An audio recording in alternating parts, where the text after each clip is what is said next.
Hello everyone, today we are talking about the Druid. There is a ton of new in the Druid. We took a careful look at our nature friend, the Druid, and looked at every root of its tree, cultivated its garden, and so much now is either brand new or enhanced in this class.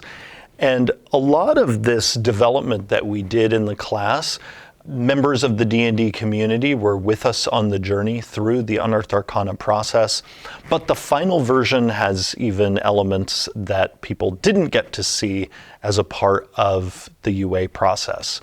And the new starts right at first level in this class. So you now have, as a Druid, a brand new feature to select at first level, Primal Order. And inside Primal Order, you get to make a choice. And that is whether you're going to be what's called a Warden, emphasizing sort of having more armor and being able to use martial weapons, or are you going to pick Magician to lean more in the nature magician direction? This choice point really gets at the fact that the Druid, going all the way back to its origins in first edition, has always had a bit of a split identity. There has been this sort of melee weapon using path as well as a full spellcasting path. And so what we've decided to do, and we did a similar thing in the new version of the Cleric, we've made it so that we forefront that choice and you get to decide as a player of the Druid which side you want to lean more on. And so if you pick Warden, you're going to get proficiency with martial weapons as well as with medium armor. Whereas if you pick Magician, you're going to get an extra cantrip. And you also gain a benefit when making Intelligence, Arcana, or Nature checks. And this benefit is getting to add your Wisdom modifier to those checks. So in a way, you're getting to use 2 ability scores when you make those checks. Oh, wow, okay. So they stack. They stack. So like if you're a Magician Druid and you make an Intelligence Nature check, you're adding both your Intelligence modifier and your Wisdom modifier. Oh, that's amazing. I love that. And that's really focusing in on the fact that this is a Druid who is all about not only nature magic, but knowledge about the natural world and about magic itself. At first level, we've also enhanced the Druidic feature. This feature used to teach you the secret language of Druids, which is called Druidic. But this now also gives you speak with animals, because we wanted to, right there at first level, we wanted Druids to have an easier path to doing this very iconic thing for Druids, which is conversing with critters. And in the art for this class, you see a Druid there happily surrounded by all of his animal friends. Now, the spellcasting feature is also still at first level for Druids, and the Druid's spell list, like all of our spellcasting classes, has been reviewed, expanded, and this list benefits from the additional spells that are in this player's handbook. Now, at second level, the new keeps coming because we have majorly improved Wild Shape. Which is such an iconic feature for Druids. This ability to harness primal magic to adopt a beast form. So right off the bat, the major enhancement here is all Druids can now Wild Shape as a bonus action. Right. This used to be a feature that belonged to the Circle of the Moon subclass, and we wanted to make it easier for all Druids, regardless of subclass, to transform into a beast should they decide to use their Wild Shape in that way. That's amazing. And this leads in, how I phrased it, into the other new thing at level 2, which is the Wild Companion feature. because we also wanted to give people other things to use their wild shape on. Wild shape, of course, is fun to use to turn into animals, but sometimes a druid player doesn't want their druid to be turning into animals. And so we wanted to give you other things you could use your wild shape for, and Wild Companion right away gives you that, and that allows you to use one of your uses of wild shape to cast the Find Familiar spell, because we wanted to make it easier for druids to have a critter friend with them. This is a feature that we introduced in Tasha's Cauldron of Everything, but it is now migrated into the core so that now all druids have this option. Perfect. Now, there are other enhancements inside Wild Shape, in addition to it now being a bonus action for all druids. We have also now made it so that druids can continue to speak while they are in a wild shape form. Yeah. Because we've really embraced the fact that when a druid adopts a wild shape, they're not literally an animal. They are this very magical person, this druid who is simply appearing in an animal form. And so we wanted you to really be able to retain your character a bit more while you're in one of these animal shapes, so you can still participate in social encounters, even if you're there as a cat. We didn't want druids to feel like that when they shapeshift, they're now suddenly excluding themselves from certain types of encounters. As we go up in the levels with the druid, you're going to keep seeing new features, because we didn't just add in that choice point I mentioned before in primal order at first level. You also then get carry-on options later on.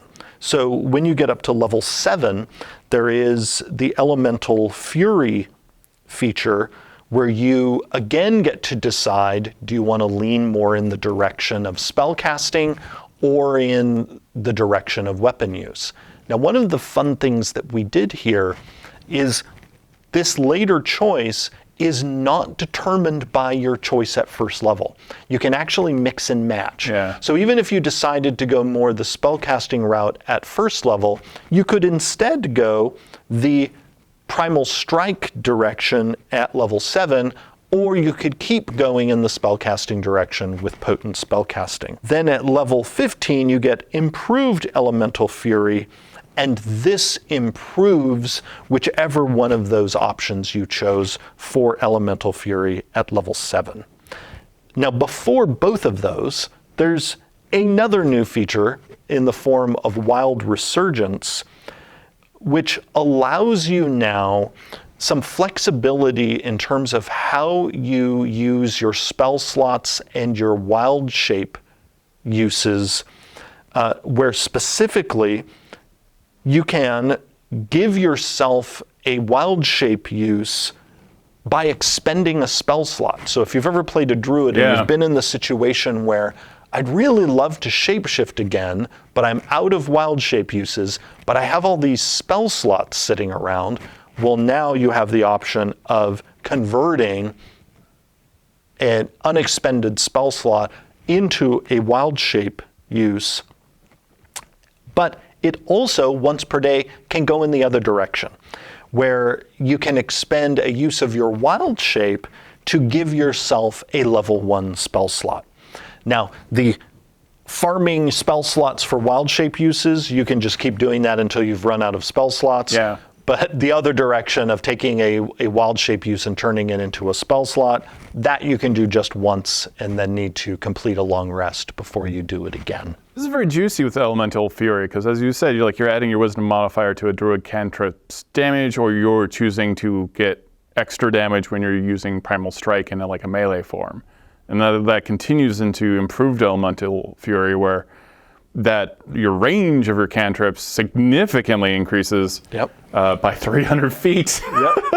making a really nasty spell sniper, and then also primal strikes, the damage keeps going up. So you are more in the fight as this druid, and it just gets better and better, and you keep on getting to make that choice multiple times. By the way, one reason in Improved Elemental Fury we increased the range so much there, if you choose Potent Spellcasting, for your Druid cantrips, is at level 18 you're going to get Beast Spells, which allows you to cast your spells even when you're in a wild shape form.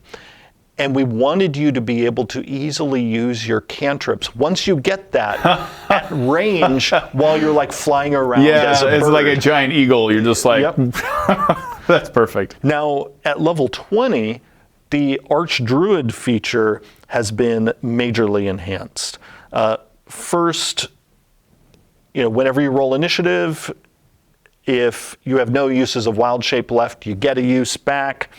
But before I was talking about that conversion of wild shape uses into spell slots, and how before you could do it just once per day.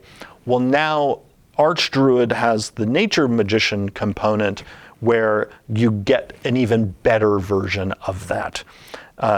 On top of us keeping the old fantasy of the druidic longevity of once you've reached the point of where you're an Archdruid, your aging,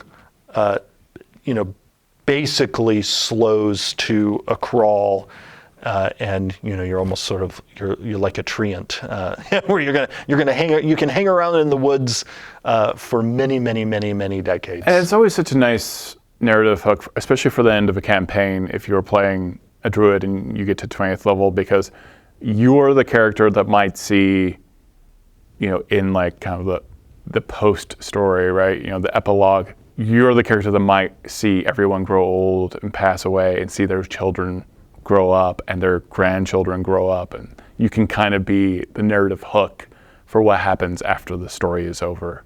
And so what all of these new elements bring to the druid is you have way more control now as a druid player to chart your course. Yeah. Whether, again, you want to focus more on spellcasting, on weapon use, or a combination of the two. It's up for you to decide. And you also get to weave into that how you want to use your wild shape. Are you going to have a wild companion? You have more options as a druid than ever before. And you also have a new cantrip, Starry Wisp. Yes, the druid, like all of our spellcasting classes, gets to enjoy some brand new spells. And in the druid's case, there's not only Starry Wisp, but also the new Elementalism cantrip, which allows the druid and others who have it to shape elements in various ways. And Starry Wisp, going back to it, is a really nice ranged cantrip for druids. The New Player's Handbook is available for pre-order right now on D&D Beyond. You can find that link in the video description. And you can also find the new Core Rulebooks bundle for pre-order, both physical and digital. And when you pre-order the 2024 Core Rulebooks digital and physical bundle, you also receive an exclusive Gold Dragon digital mini, the Dragons of D&D digital art book, 15 digital dice sets, 34 frames, and 15 backdrops. Thank you so much for watching. We have a ton of video content coming out about the New Player's Handbook and all the new Core Rulebooks, the new Monster Manual, the new Dungeon Master's Guide. So be sure to check out all of that content. And thank you for watching.